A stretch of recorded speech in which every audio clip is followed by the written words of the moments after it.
is approval of the minutes of the last regular meeting. There were a few corrections that were submitted. Are there any others? After the corrections, they'll stand as approved then. Next is a time for public comment. If anyone would like to speak on any item that is not on the agenda, please do so now. Being none, I guess we'll move on to item 6. There's no petitions, memorials, and remonstrances, so we'll move on to the report of the city manager. Item A, the December has a 5th Tuesday. It is New Year's Eve or the night before New Year's Eve or something. 29th. Oh, 29th, anyway. After some consultation on the availability of folks and the interest to try to make that work on December 29th, we've decided to not have the town hall meeting and resume the next month. We have 5 Mondays. Item B, we will, however, have a special meeting of the governing body early on the 29th for the purpose of a public hearing for the amendment of funds in the 2015 budget, and also based on discussions today, potentially adding a consideration of utility rate adjustments. The call for the special meeting would be circulated, assuming there's no objection to that time and date, following our discussion, or following the meeting, and whether or not we add that second item is sort of dependent on how the discussion today goes. So no town hall on December 29th, but we have a special meeting. Okay, item 7C.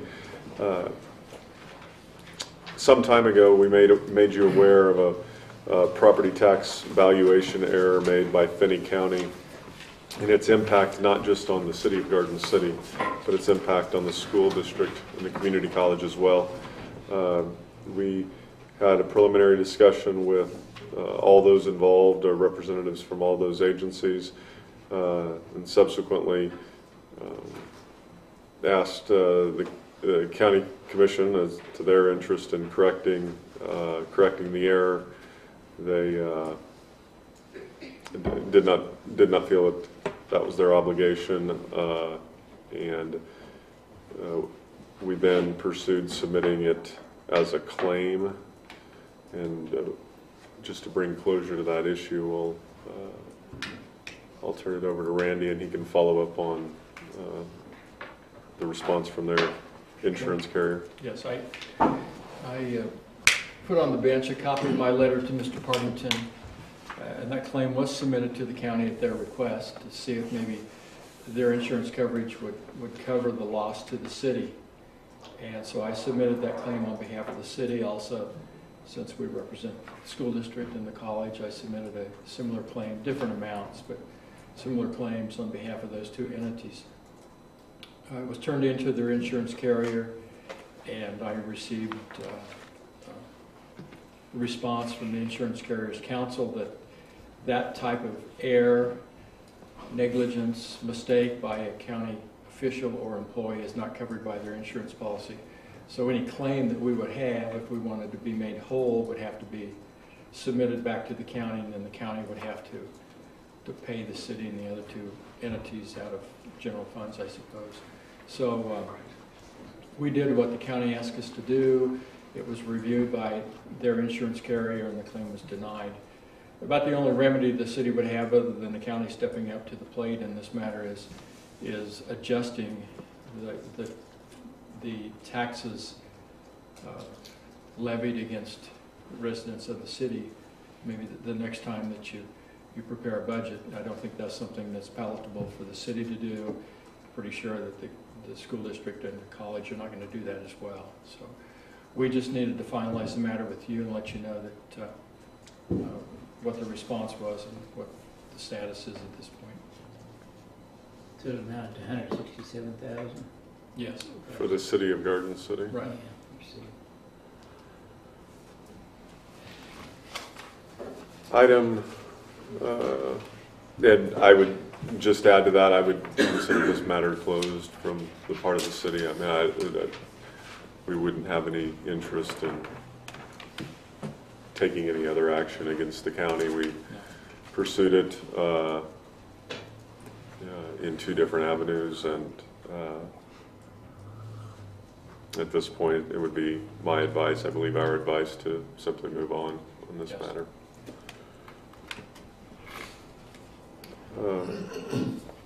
And then one addition that I would like to add to this section, this morning we were able to announce Chief Mike Utes to the community and to the department, and so welcome Mike as chief, and it's certainly no stranger to the organization, and we're glad to have you on board. Thanks, Matt. It's a pleasure. The item D, you'll see a number of staff reports. We'd be available for questions if there are any on those reports. If not, we'd call your attention to the meetings of note.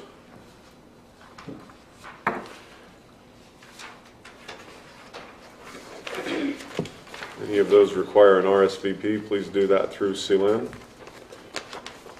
And if there aren't any questions on the calendar, I think we're ready for item 8A, which is the appropriation ordinance number 2402-2015A. Commissioner Law brought to my attention a couple of questions he had. One of them, just a general statement. You'll notice a number of supplemental payments to employees. That's part of our longevity program, or that is our longevity program. We do those checks in December. The other question he had was regarding payments to a Dan Hopkins. Dan Hopkins is a electric utility consultant to us. He does some apprentice lineman training, and then also he does some, or did some, third-party analytical work for us. This is work we normally do ourselves, some kind of load management review and analysis, but we had an instance where it was felt a third party was needed to do that analysis, and so we retained Dan to do that work. Madam Mayor, I move to approve appropriation ordinance number 2402-2015A. Second? There's been a motion and a second. Any discussion? All those in favor say aye. Aye. Those opposed, nay. Motion carried. Item 9A, state statute requires that the city identify its corporate boundaries by resolution as of the first day of each year. I'll turn it over to Steve to describe this resolution.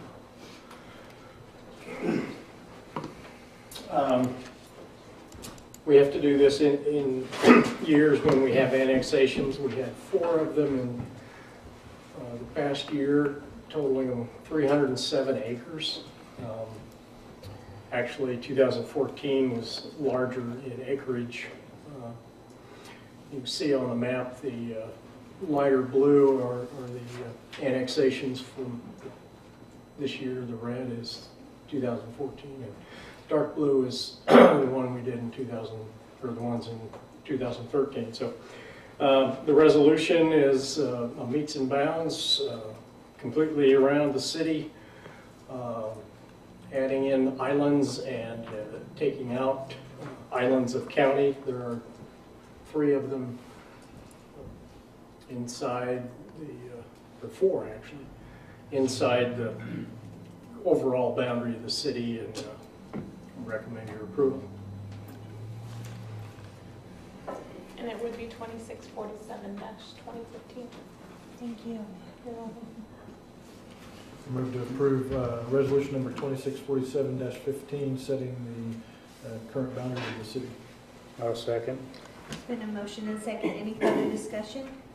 All those in favor say aye. Aye. Those opposed, nay. Motion carried. Thank you. We Thank you. actually had a commissioner check that legal description one time. Commissioner Talley found a mistake. I guess she was second checking Steve's work and found a mistake in that legal I description. do that every once in a while, Yeah. to see if any of you are actually paying attention. Oh, okay. Got by me, but Commissioner Talley found it. Interesting. I was going to fib and say it was a requirement for the mayor to read that after it was adopted. And thank you. Item 10A, the governing body is asked to consider and approve a contract of conveyance or contract for conveyance of real estate by warranty deed for right-of-way and property for the Kansas Avenue widening project from Normally Regal. And I'll turn this over to Steve as well. Okay. Mrs. Regal's house is 310 East Kansas. We chose to fully acquire this property as opposed to a simple strip of right-of-way because the distance between the new backup sidewalk and her garage door is going to be pretty close, and there wasn't another alternative that was really available to us for additional use of the garage that made a lot of sense. So we went through the process, had the property appraised, a review appraiser. Fortunately, the review appraiser agreed with the first appraisal, so stopped that short, and Mrs. Regal accepted the offer of $153,000. So What are we gonna do with the rest of the land after we tear the house down? Park?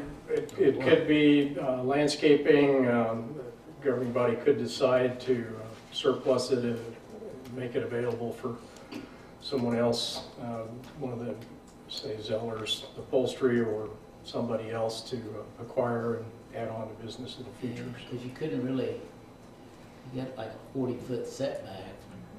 Yeah, it would You be, wouldn't have anything to build on. yeah, it would be more usable as part of the adjacent property to the south, if that made sense. But that's something the governing body can decide in the future. But certainly our intention at this stage would be just streetscape and landscaping. But I mean, as far as we are gonna tear it down, right?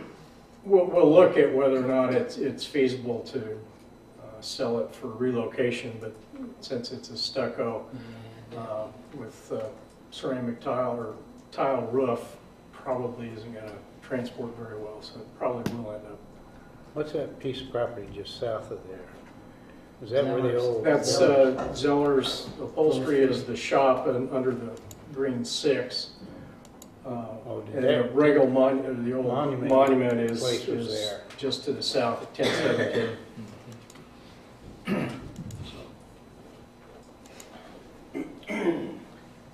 And we did get the final settlement on the restaurant at 406 the other day as well. So all our right-of-way will be acquired for this and be ready to rock and roll soon. we need a motion. Yes. I'll make a motion that we approve the contract with Mrs. Regal. Second? There's been a motion and a second. Any further discussion? All those in favor say aye. Aye. Those opposed, nay. Motion carried. Thank you. Thank you, Steve. Item 11A, Finance Director Melinda Hitz has provided the annual Capital Improvement Reserve Fund transfers for governing body review and approval. Staff will be, or is available to you to discuss this schedule of transfers. As all of you know, there's times when certain projects can't get done in the budget year, so we request that these projects be transferred over into the next year so that they can be completed as were desired by the department itself. You'll see a memo on the front that talks about that. This has been going on since 1985. And then we do have a schedule of the transfers that we can go over here. Human Resources would like to move their advisory board money into the capital improvement reserve for $3,000. Information Tech would like to move $40,081 into the capital improvement reserve for the VoIP lease payment. The police department has several transfers out of their new equipment vehicle line item that they would like to move over into 2016 to assist with some vehicle purchases for 2016. Uniforms in the police department also, 10,000, they're moving that over. In the Parks Department, they had some leftover money in their new equipment, so they're looking at spraying equipment for next year, 32,000. And they also need money to relocate their office, $2,500. They're going to be moving over into the old water department building. Tree trimming in the parks, they have 10,000 left there that they're wanting to move over. In the street department, we have a couple of items. The traffic study, we have 16,500 left in it to spend, and also shared facilities, basically the rec facilities at Clint Leitner and Fansler Field. There's 31,000 there. We'd like to move over to get those projects finished before spring. In the zoo department, they're wanting to move some training. They're sending their one of their personnel to get trained in rhino training, and also in the new species of animal that'll be going into the elephant barn. And also the picnic shelter, 21,000. That wasn't completed this year. They're wanting to rebid that in the spring. The fire department has 13,500 in building repair, and also 4,200 in equipment. The cemetery has the money left in the columbarium account that they'd like to move over. And in the capital improvement reserve in the general fund, we have 63,500 for the electrical upgrade for this building. That isn't going to be enough money to cover that repair, but that will surely put a dent in it. So, can I answer any questions as to those transfers? No. It's pretty straightforward. If Thank not, you very much. yeah, I would just like to have your recommendation to move those funds into 2016. I'll move that we move $312,281 to next year's budget I'll second. Capital Improvement Yeah. Reserve Fund. reserve fund. Is there any discussion? All those in favor say aye. Aye. Those opposed, nay. Motion carried. Item 11B, Melinda has provided enclosed notice of budget hearing for your review and consideration. If you approve this notice of hearing, it would occur December 29th at 9 a.m. And the funds for the budget amendment are listed, and I'll let Melinda describe each one of those. I don't know where this year went. We should have had this done already, so that's why you're having to have a special meeting. It occurred to me a few days back that we hadn't gotten this done yet, so my apologies. The first fund that we are having on the budget amendment is the Rec Commission budget that we provide them with their tax money. We received extra money this year due to tax sales in Finney County that resulted in additional property taxes that came to not only the city but also into the Rec Commission funds. And so to zero that fund out, we have to amend their budget to give them about an extra $10,000. Those funds do belong to them, so that helps them out for this year. The Capital Improvement Reserve had a larger cash carryover than we had anticipated in additional revenue. So we are spending a little bit more of that money in the Capital Improvement Reserve than we had budgeted for. The 12-6A-13 revolving fund, this is where we did the house demolition for the Crestway Drive home that we hadn't budgeted for, and we have not received reimbursement on that yet. So that's why that fund is being amended. If we had received reimbursement on that, we wouldn't be amending, but as of this date, we haven't. The Special Rec and Parks, they had additional cash carryover, and we also looked at the golf course. They were needing the study for their facilities done, And so we use money from there to transfer to the golf course. And then we also this fund also assisted in purchasing the golf carts, the 50 golf carts that we have in the fleet now. That is the lease payment that we have a 2-year lease on. The project development, we had a program change there.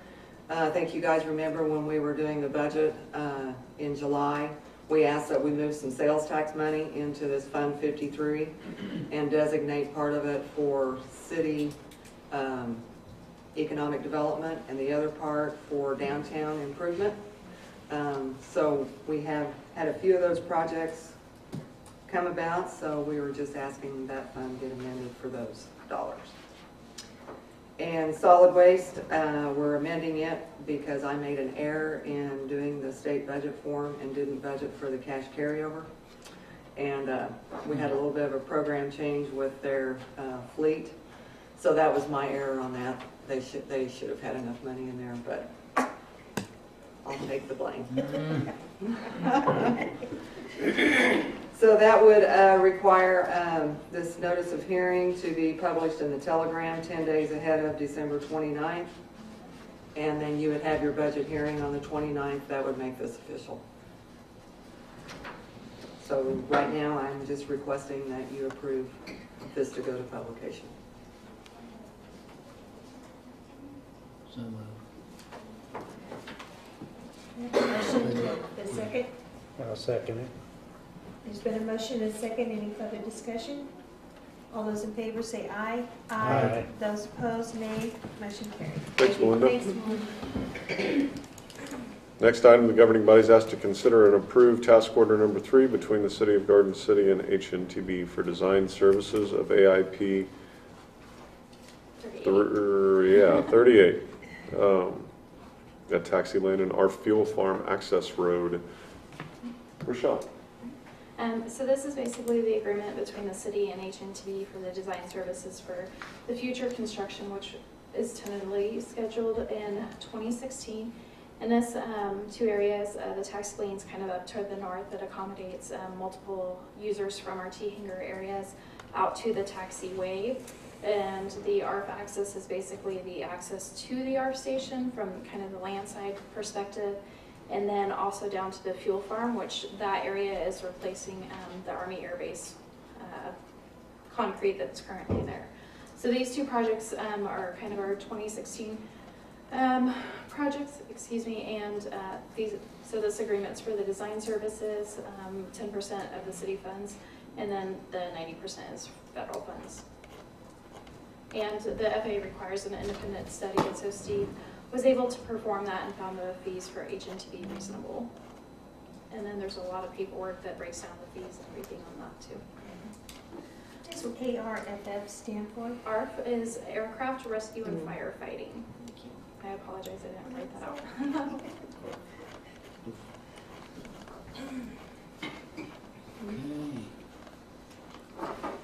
So we're just looking for recommendation to approve the task order.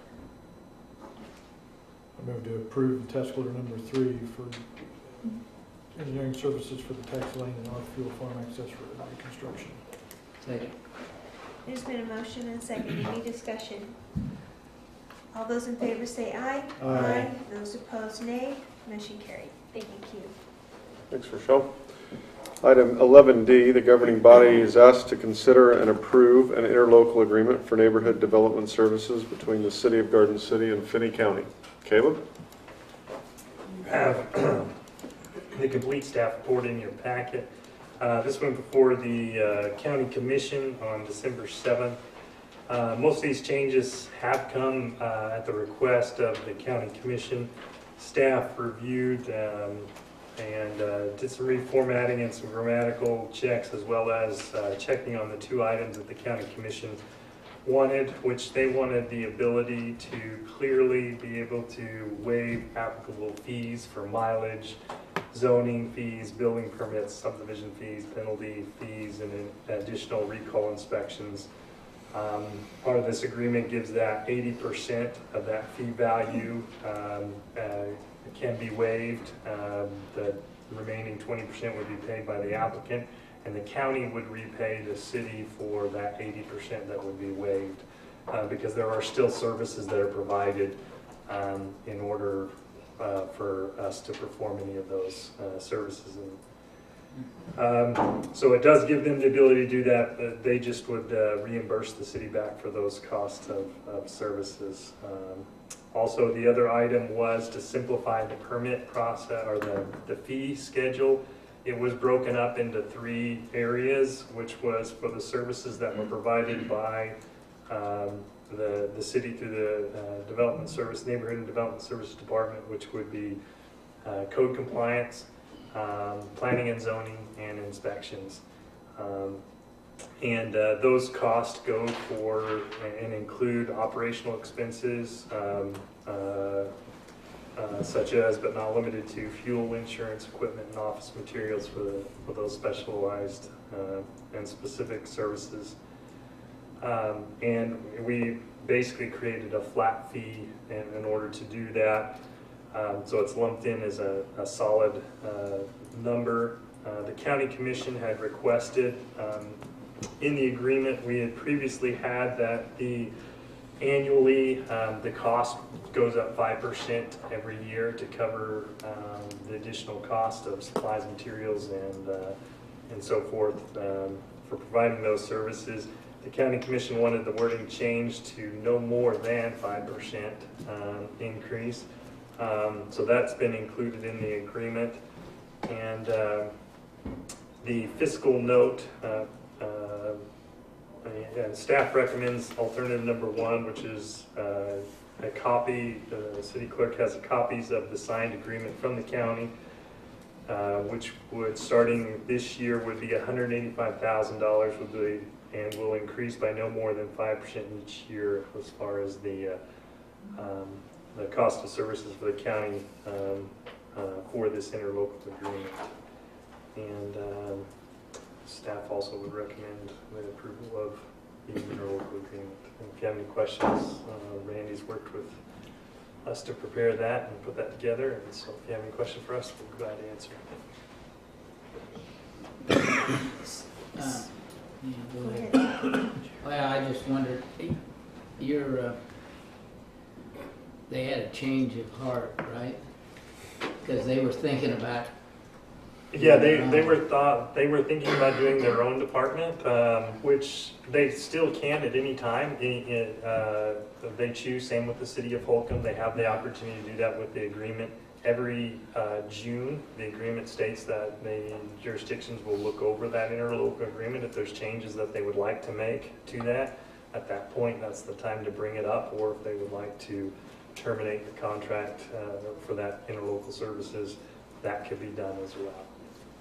So, yeah, it's up to them at that time. I think there's a lot of different issues that were going on in the county that brought that on, and I think once the reality of what exactly was happening, I think they see the value in the services that the city provides and the value of the staff that's available to drive those services. Yeah, no more. I don't know how many building permits there were in the county, but there couldn't be too many last year. Yeah, the county stays fairly level on their building permits from across the board, from residential to commercial and industrial. I make a motion that we approve the interlocal agreement for neighborhood and development services between the city of Garden City and Finney County. Second?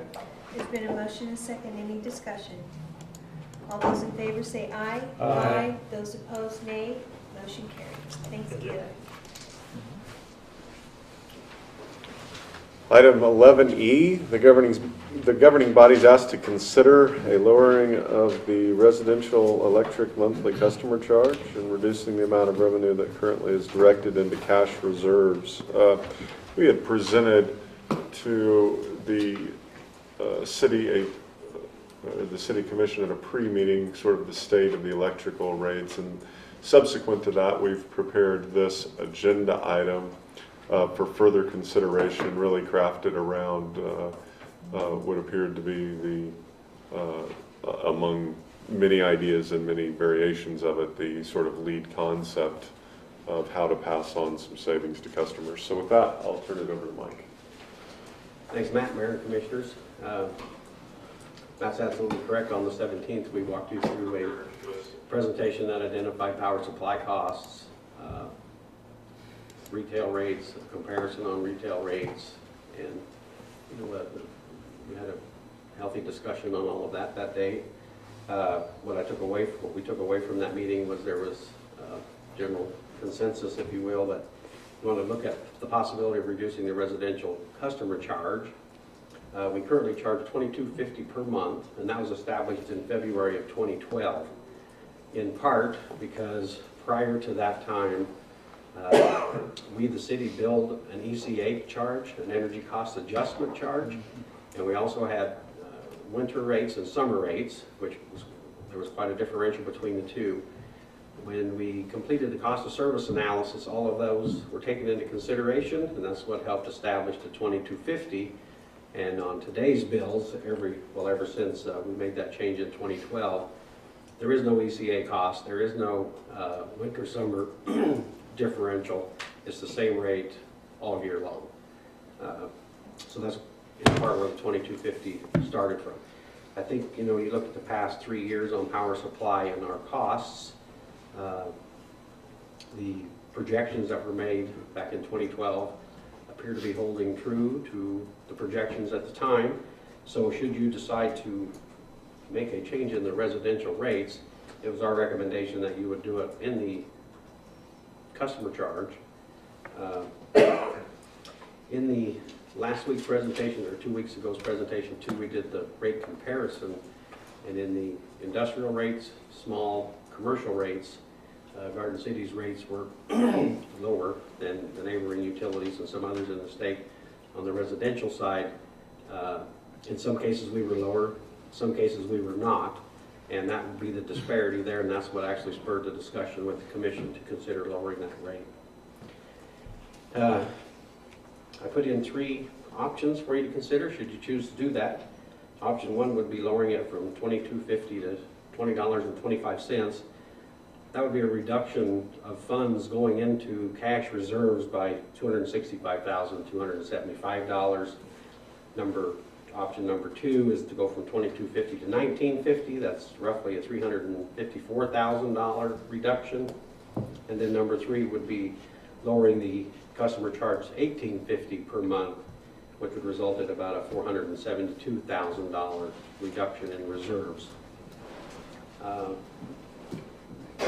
It's staff's recommendation that if you choose to do one of these, we recommend that you do option 2. Or if you choose to do none of them, or you want to direct us to do something else, that's certainly your prerogative. And I'd be happy to answer any questions.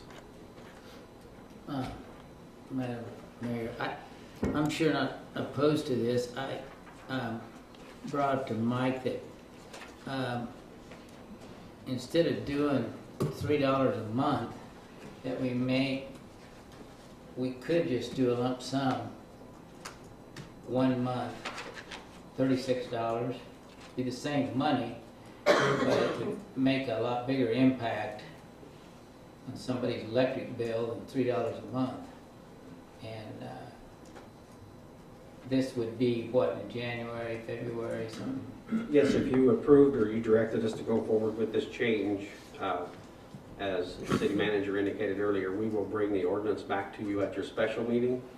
If you approve that, then it would go into effect January 1 of 2016. Yeah, I mean, I was just thinking that, From a cash flow standpoint, I think if you were going to make a lump sum change, we would encourage you to maybe wait until a different point in the year to do that. I don't know, right out of the gates in January, doing something that you were going to do over the course of the entire year. well, We need to do a little bit of analysis on that. When you got a $150 electric bill and it's $3 less, it doesn't have quite the impact as it would if you got 30. $36 off your bill. Think of a letdown next month, though. Yeah. Bill just went up 30. But you're, but I don't know, I just thought maybe that would be another way to look at it. How is your reserve fund?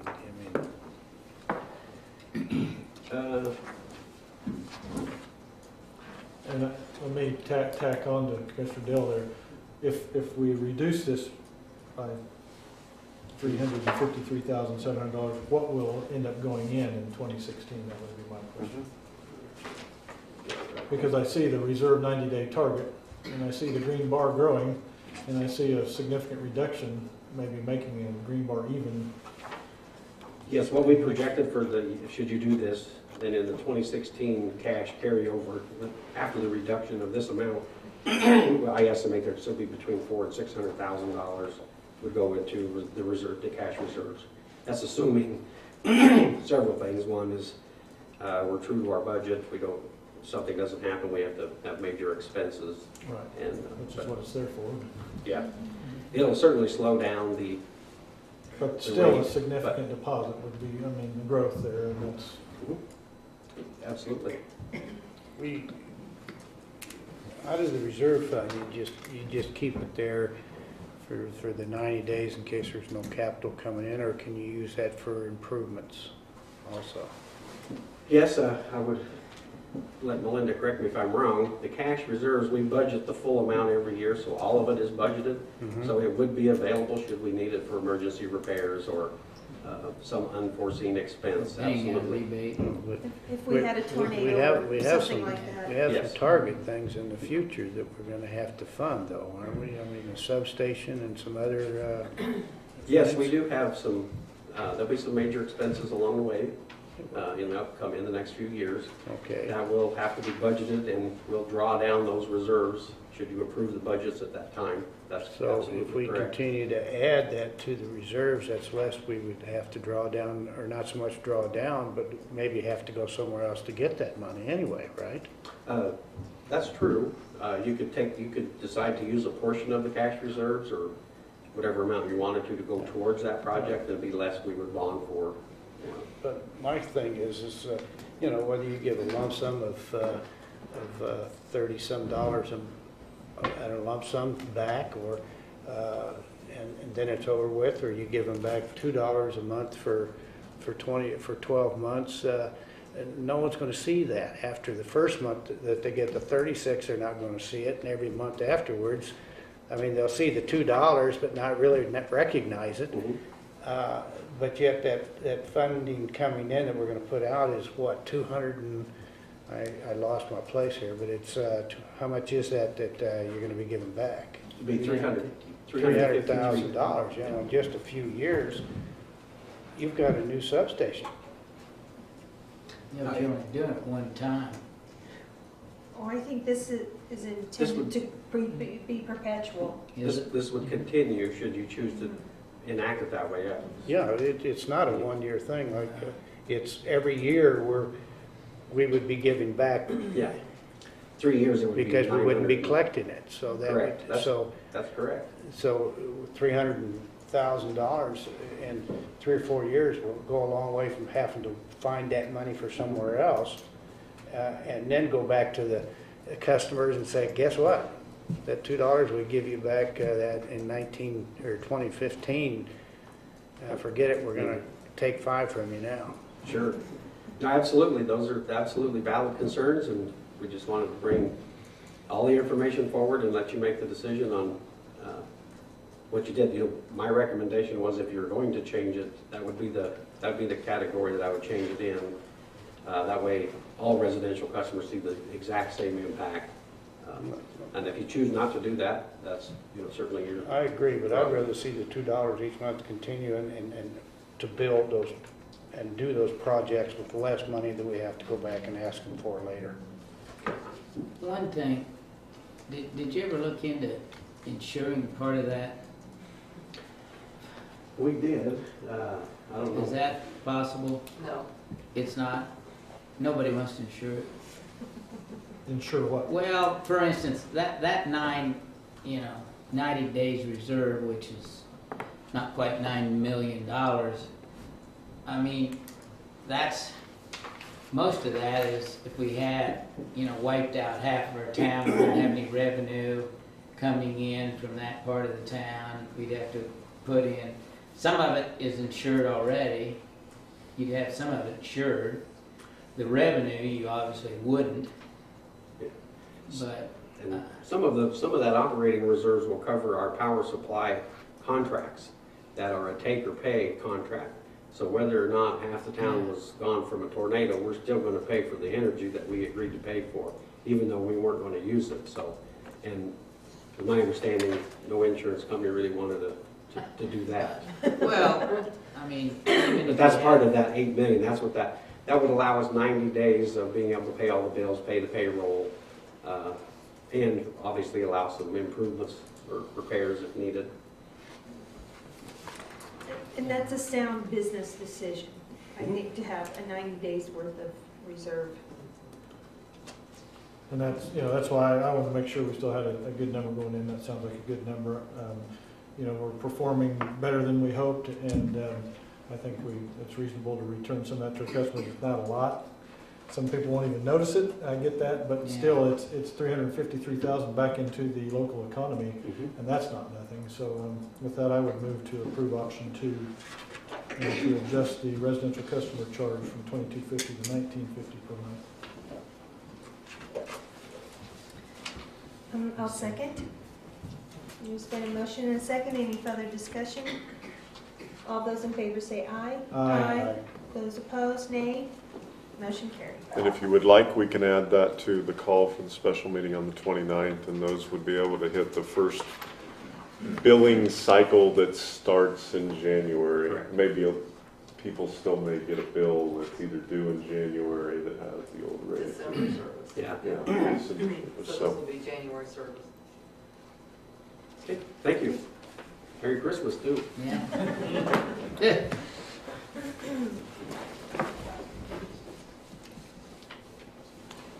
Item 11F, the governing body is asked to consider the following advisory board recommendations. First off, Alcohol Fund Advisory Committee is in need of an appointment. This is a 3-member board. They consider the disbursement of the alcohol fund for the purposes of drug and alcohol treatment and prevention. They also make a recommendation to the governing body for the disbursement of the community grant. The current board members are Kevin Bascu, Susan Escarino, and Verna Weber. Ms. Escarino's term expires December 31st, 2015. This is the end of her first term. She's expressed an interest in being reappointed to the board. I'd move to reappoint Susan Escarino to the Alcohol Fund Advisory Committee. I'll second. There's been a motion and a second. Any discussion? All those in favor say aye. Aye. Those opposed, nay. Motion carried. The Art Grant Committee makes recommendations to the City Commission concerning the appropriation and use of art grant funds. Current board members are Shauna Deal, Melissa Gallegos, Brian Seagraves. Ms. Gallegos' term expires December 31st, 2015, and she has expressed an interest in being reappointed. We have also received an application from Sean Collins. Both applications are attached for your review. Will this be Melissa's second? This would be Melissa's second term. Okay. I move that we appoint Shonda Collins. That's Sean. Sean. Oh, Sean Collins, yeah, not And Sean. Melissa Gallegos. Two different people. It's the Sean current Collins. person. I'll second. There's been a motion and a second. Any discussion? All So those, that's just to appoint Sean Collins, correct? all those in favor say aye. Aye. Those opposed, nay. Nay. Nay. Entertain a motion or move on, either one. I'll leave that to you, Mayor. I would move to approve Melissa Gallegos, reappoint Melissa Gallegos to continue on that board. I'll second. Any discussion? All those in favor say aye. Aye. Those opposed, nay. Nay. Motion carried. Item F3, Community Health Advisory Board. These are expiring terms. Since we just started it this year, nobody's served a full term. And all of the following candidates have expressed interest in serving again: Jet DeSalvo, Beth Coxel, and Judy Nusser.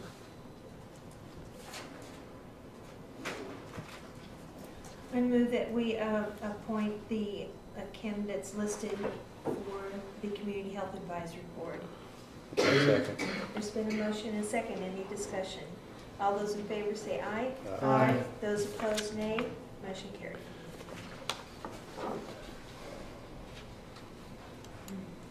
There's a recommendation for Golf Advisory Board, but that's not on the... Traffic advisory. The traffic one's the next one on the agenda, but we have Golf Advisory Board here. Should we put that on the next agenda? Let's put that on the next agenda.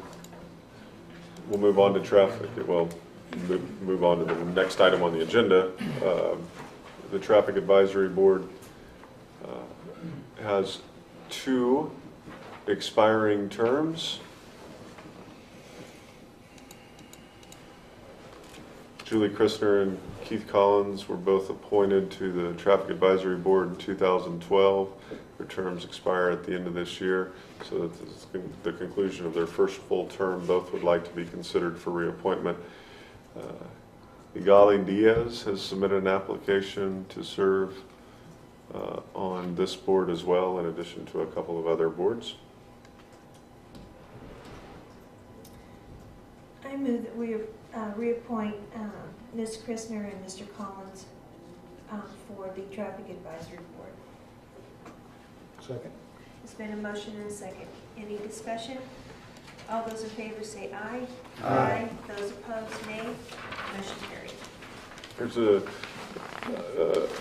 another Traffic Advisory Board recommendation, and this one's to deny, or is your consideration of a request to install additional stop signs at the intersection of 6th and Pine, which would create a 4-way stop. The recommendation of the Traffic Advisory Board is to deny the request. Sam, do you have anything to add to this? Yeah, I included some information in your packet, the type of guidelines or rules that we follow when we look at a 4-way stop or a traffic signal. One of them is traffic accidents. For 5 years, last 5 years, we've had 0 accidents in this intersection, and that was the concern, that there was some safety concerns there. So we've had no accidents there. The other thing you look at is volume, and it does meet it for maybe 1 hour, but to meet those warrants, you need to meet them for 8 consecutive hours. However, that's just the national guidelines that we're following. You can change or do what you want, but the board's recommendation was to deny it following those rules. So, any questions on this? I know we deny the request. Second. There's been a motion and a second. Any discussion? All those in favor say aye. Aye. Those opposed, nay. Motion carried. Thank you.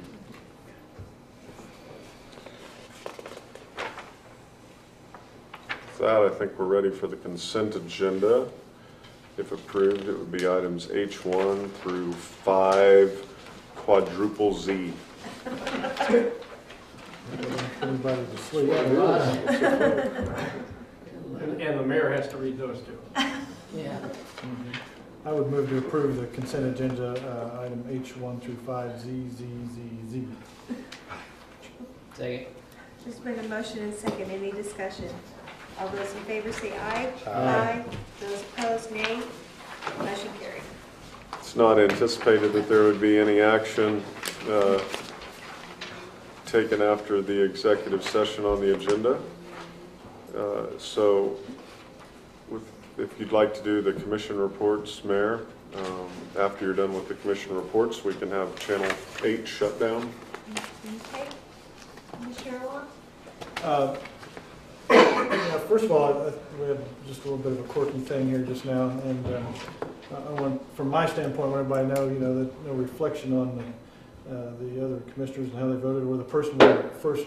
But when somebody's serving on a board, you kind of second term, you're coming into it, and I personally prefer, and I hadn't heard any reason why we shouldn't to have that person, go again. So, I would have been fine with either one in the end. But if the person that's kind of got their feet wet and get going wants to go again, that's kind of where I'm at on that. So I just wanted to kind of lay that out there so that nobody thinks that there was anything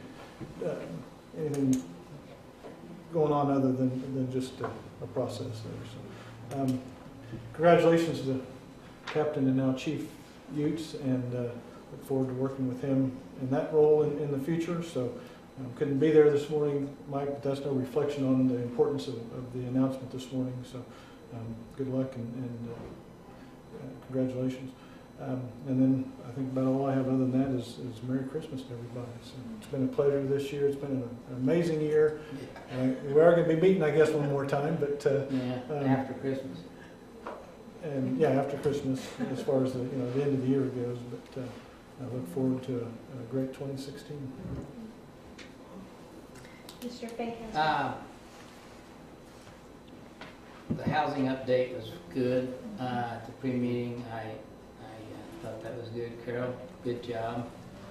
And I think we all need to look at that every year and see where we are. Congratulations, Chief. And you got a big challenge ahead of you, but you're up to it, I'm sure. And I'd just like to say Merry Christmas, and it has been an unbelievable year. I don't know if we can duplicate that. I don't think so. We'll try. I don't know if we can get another processing plant for 200 some million. That's all. Okay.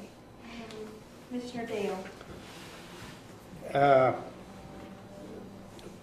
We had a good Christmas parade this year. I don't know how many of you attended it. I kind of went out on the limb and talked to the downtown people, and they agreed to allow the lights turned off, and I felt, and the people that I've talked to felt that it was much safer with the lights off, and you could still see the floats and everything. So it was, I think that I'm not going to be hung anytime soon. My cohort in crime and I enjoyed the parade and going down. See if I got to ride in. I'll never get that kind of opportunity. But that was a lot of fun. I want to congratulate Mike Utes for his being appointed to the chief of police. Mike and I go back about 35 years. And I have a lot I can blackmail him on. I'm willing to sell some of that information, but he is an excellent choice. I want to thank our city manager, Matt, and his staff. I don't know what that is. It's a commissioner comment time. Everybody go ahead and erase it. If you were going to congratulate me, we'll give an extension. At any rate, I want to thank city manager Matt and his staff. A tremendous job that they did to put this thing together, to be able to go through all the candidates that were there.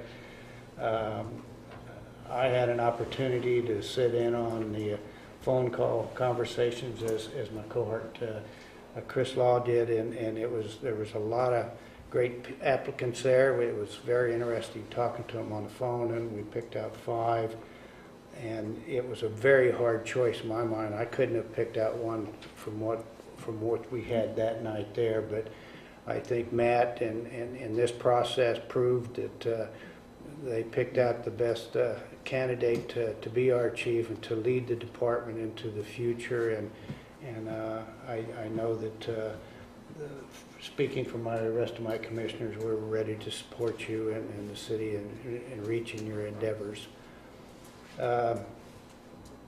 It is upon the time of the year to be thankful that Christmas is here.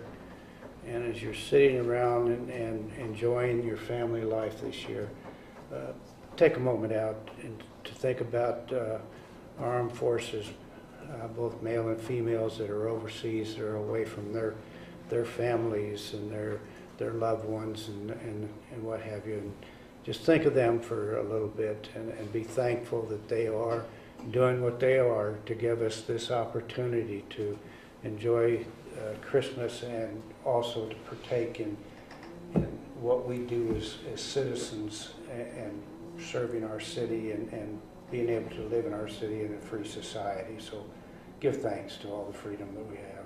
That's all I have. Well, congratulations, Chief Utes, and best wishes. And there were a lot of very well qualified applicants, and I think it bodes well for the reputation of our police department and our community to have so many individuals who would like to have that job. So, and also want to thank Carol Davidson for the report this morning on the RHIDs. That was very well organized and put together well. So, and thank you, Commissioner Law, for your comments about the earlier appointment to the board. I too would like to see people be able to serve their 2 terms if they are interested in doing that, and so that's why I voted the way I did. And Merry Christmas, everyone. With that, I think we'll probably need a motion to go into executive session, which is identified as item 11I on your agenda. And It's the wording for whoever does them. and I would say 30 minutes would be sufficient. Well, or I mean, you can do it as long as you want. Maybe there will be action after. Never know, you know. There could have been a little discussion after. But you still have to do it. When are you going to start? I move the city commission go into executive session at this time for the purpose of discussing matters of non-elected personnel and their contractual obligations, because it is a matter, if this matter were discussed in open session, it might invade the privacy of those discussed, and that the city commission reconvene in open session in the city commission chambers at 2:05?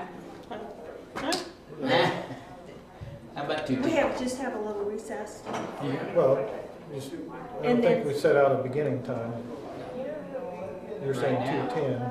No, I said You want an 2. ending time or a beginning? Ending. We need the ending time. At the ending time. 2:10? Then Oh, I think it's going to take a little longer now. 2:15? 2:20? How long do you think it'll take, Matt? I'd like 30 minutes. 30? Okay. So do we need a quick break in there? If you start at 2:05 and we'll be done by 2:30. All right, 2:30. No, you need to vote. I second. There's been a motion and second. Any discussion? All those in favor say aye. Aye. Those opposed, nay. Motion carries.